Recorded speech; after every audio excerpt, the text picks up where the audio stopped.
Friend, we about to get in the field, honey, because we about to take my hair from lifeless to movement board. Like, I always been her. Yeah. It's something I can't explain. But I knew my hair needed a trim, but I didn't realize how much I needed it to. For weeks, I kept putting this off because I didn't want to lose too much length. But every time I looked at my ends, they were dry, lifeless, and honestly, they were holding my hair back.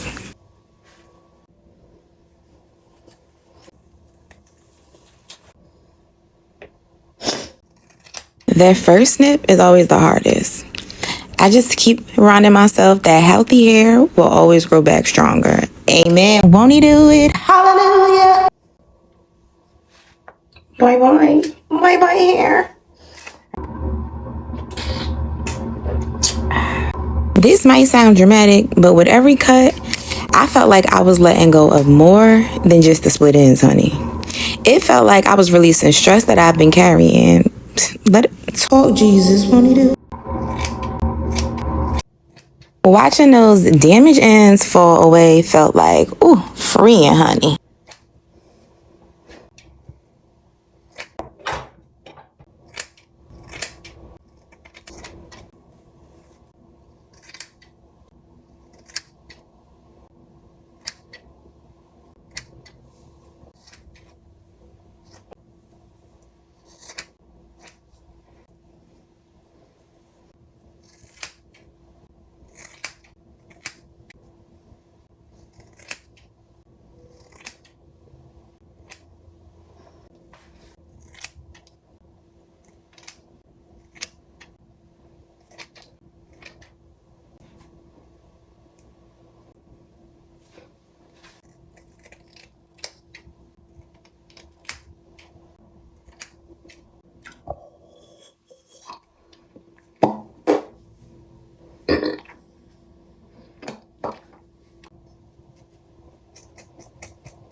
Then I started noticing something different.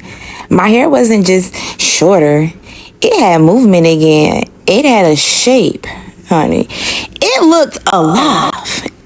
Let me clap, let me snap, because I can't holding my phone. But y'all get the point. By the time I finished, I wasn't thinking about the inches I lost anymore. I was thinking about how much healthier my hair actually looked. And honestly, ooh, it felt so much lighter. I felt lighter. I let go of the trauma with the hair, because you know, hair holds trauma, y'all. Let go. Stop holding on to y'all dead ends just because y'all want long hair. Let it go, sis, bruh.